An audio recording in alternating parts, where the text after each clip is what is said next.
Howdy folks, Scott Dunican here from the Bastard Sons of Al Dunican. I've just taken a parcel off our postman and I'm extremely excited about what's inside it. Some of you may have seen us live in Festival Fields, and whenever you've seen us you may have seen me do something like this.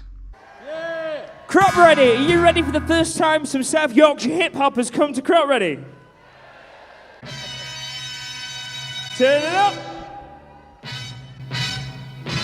Here we go!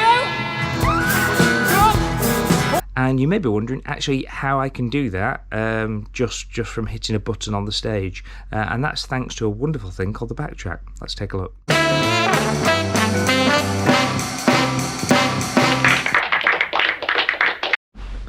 So here it is, Backtrack, the ultimate MP3 backing track pedal. It actually plays MP3 and WAV, as you can see. This is the brand new SFX, the BTS 1010 BSBC. I don't know what those actual things mean, but let's have a look inside. So here we go. This is what we got. We've got a little SD card reader. I've gone to this. Part of the final test procedure is to test Backtrack with the micro SD card. So the card is actually in the reader, in the pedal, and the lock on the SD adapter is a software write protect leave it off. So see info how to remove it and insert it. I actually do know how to do this just because I've also got an earlier version of the Backtrack. Also we got in the package what appears to be, hang on, let's try and unravel these. Yeah, that's what I kind of thought. We've got different European, American, some kind of shaver socket version, and the typical British 3-pin plug, which I'm guessing goes along with this lovely little tiny power adapter. Hang on, just bear with me.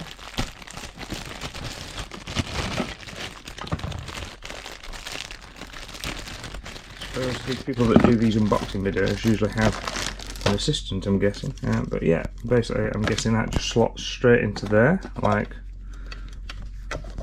so. No, hang on, must go the other way. So just slides and clips into there like that, and there you go. That's the power cable.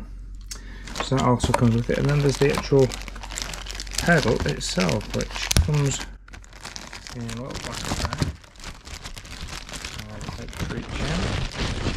There's the actual unit itself, which looks very hard-wearing, made out of metal, and I can get to a bank of instructions. Let's have a closer look. So the actual pedal itself has buttons going up and down here, an LCD screen, it's got volume level, it's got 12 different banks for putting your tracks on, and 12 different tracks on each of those banks, and you've got a start and stop button. And then on the back you've got a 9-volt DC power supply, so that you can run it off any normal pedal supplies if you wanted to. It's got an out audio, and it's got an in, so that if you want to run I don't know, some music through there so you can have a listen to it, or you can actually run your guitar through it as well, so that you don't have to use as many channels. You can do that. And obviously it's got a slot for a trigger pedal, which I'll tell you more about in a bit. It's all very hardware. It's got little rubber strips on the bottom so that it doesn't slide about. Obviously, if this is a proper hard metal housing as well, so it's not going to get smashed up. Anyway, I'm going to go and plug it in. So when you come to plug it in, you stick your little 9-volt thing in there, and then it comes up with this. So the SD is okay, and it's logging the tracks. So you've got a virtual track display. So I'm guessing that at the minute it's doing things. So it says track 1 is not a valid track in this particular bank. Track 2, track 3, so on, and this will be because at the minute it hasn't got any tracks on it. So what I've done is, because I already own an earlier version of the Backtrack, I've prepared on my screen all of my usual files that I would use on this kind of thing. So I'm going to basically just copy them onto the SD card, which is in the side there. I'm just going to take that out. I'm going to copy them to there. I'll be back in a minute. So the next little touch on this is that on the actual card itself, whenever you go onto the card, you get some backing tracks if you want to play with them, but also loads of documents that give you instructions and, you know, all sorts of information about the backtrack as well. As it is, I'm going to just transfer this over onto my desktop so that I can actually get in and put some tracks straight on the backtrack. So I've now cleared the backtrack of any of the stuff, and I'm literally going to drag and drop everything onto there. It's now copying all of those things onto the backtrack, and it reckons it'll be a couple of minutes for doing that. So I have now put the SD card back at the side, little micro SD. I'm going to just move these little plugs and stuff out of the way now. That's the adapter, I'll just set that there. And I've got a jack, which is basically going to my sound interface, which you can obviously, there we go. You could use that for an amp or whatever, and basically you can select using the track. So I've labelled all of my individual tracks, so if I want my introduction tape, I just press play. 2 million records sold. You can turn that down, I'll turn it up. Declared a public nuisance in 23 British cities. You get the idea. So you can start and stop just like that. Select a different track just like that.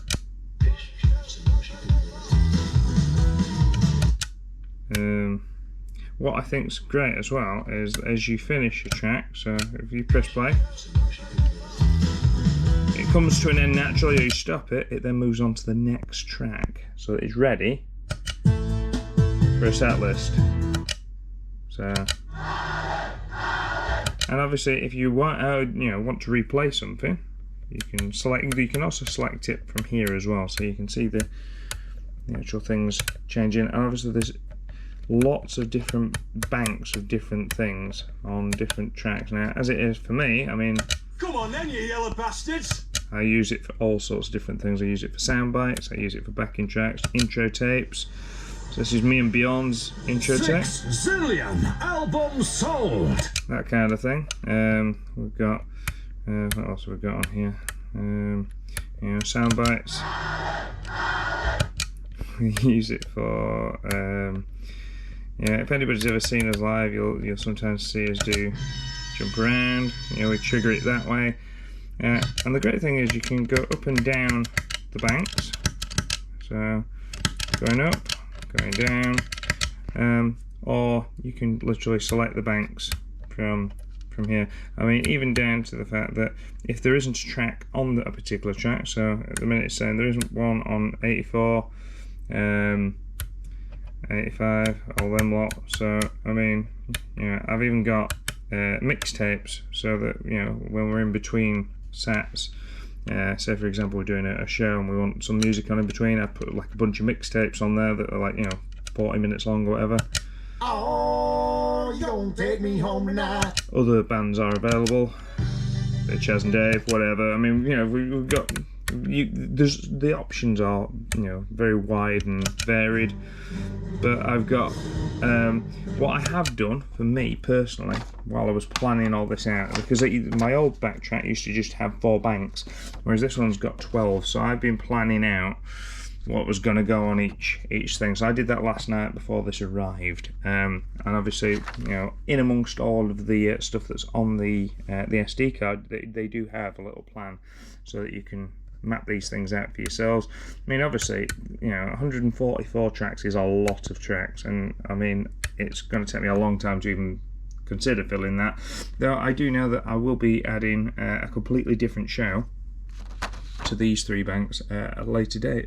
So I mean, it is quite simply a case of, that isn't flashing by the way, that is just because of the angle of my camera at the minute, but it isn't actually strobing like it looks like it's doing there. You can literally, that is exactly how it works, dead simple. I'm going to also show you in a minute how I use it live.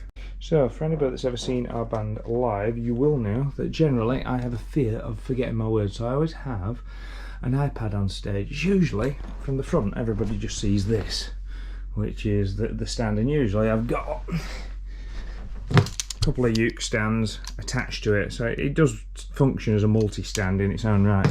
Now, what I have done, I've got a little three-way USB plug that I got from IKEA, just mounted that straight on there. That serves three purposes. First of all, powering the iPad. Secondly, powering a little light so that I can light up my backtrack and be able to see it in the dark. Gigs where it's dark, but obviously now that we've got a little LCD display, that is a lot easier as well. And then I mount it onto this. Now basically I've just velcroed this on. But this is actually another one of those uke stands, just upturned, gaffered together with a bit of card on top and a bit of Velcro. And I've attached it, and I've also attached a little DI box straight underneath it, a little tiny one from, I think it's Orchid DIs. And it means that then I can then just send signals straight out of the out, straight into the DI box, and then into the XLR and off to the desk, which is nice and easy. I also have a little 9-volt power supply, which is actually Backtrack supply these. They've done, this is a brilliant piece of kit, a little converter. So they do like a 9-volt converter. You plug that straight into your USB. I mean, obviously you've got the normal power supply that comes with it, but you know, it doesn't break the bank, and that is just, you know, everything's self-contained. I don't have to carry loads of extra stuff, and obviously at the minute it's now working out what tracks it's got and where it's got them. The final thing that I do is I also get a little trigger pedal, and what I do, there's a mono jack. They do provide, if you go to Backtrack website, they do have their own trigger pedal, but what I have found that I quite like is the fact that obviously depending on what stage you're on, depends on how long you want your lead to be, and sometimes that can be too long, so I've got a shorter version of that just for practicality's sake. And that actually goes to another mono jack here, and this a little trigger pedal. And what I've done with mine is whenever we're doing gigs and I say to somebody, you know, say for example we're at a festival and I say we've got an intro tape, can you start it? And they'll go, how do you do it? Just say press the button that says this one. And because I've labelled that up, it's really easy, and just hit that, and as soon as you do, that starts the track running and off it goes. So you can do that kind of thing nice and easy. All of this is incredible stuff. I really can't rate the Backtrack pedal enough in terms of how it's revolutionised our sound. I mean, for a long time I used the original Backtrack, which obviously you can see I customised mine. It's very cool because it's got Val Dunican on it himself, and as you can see, it's exactly the same. The only difference with this version is that it only had 4 banks, and then you had four banks of loop station, and then 4 for backing. Exactly the same controls at the back, and exactly the same functionality. The only difference is it hasn't got the up and down function and the screen. But it works in exactly the same way. I mean, you can see how much it's been used. It is covered in grass and stuff from festival fields. This pedal has done over 600 shows. It is rock solid. I don't think it's ever going to pack up on me. So it's simply a case that I will be keeping this. I'm not getting rid of it. It will be put in my gig bag for gigs where I don't need to be carting really heavy extra stuff around. But I mean, obviously not that heavy. I'm just saying, you know, for the ease of packing that versus that, you know, there are some gigs where that will be useful still. But I'm really excited about taking this out for a test spin at this weekend's gigs. So there you go, the new SFX Backtrack pedal, and I don't believe that they've launched this yet as I do this video, so I'm one of the first people probably to have got the hands on one. It's incredible stuff. Massive shout out to Keith and Susie at Backtrack, and yeah, go and check them out, they're really cool.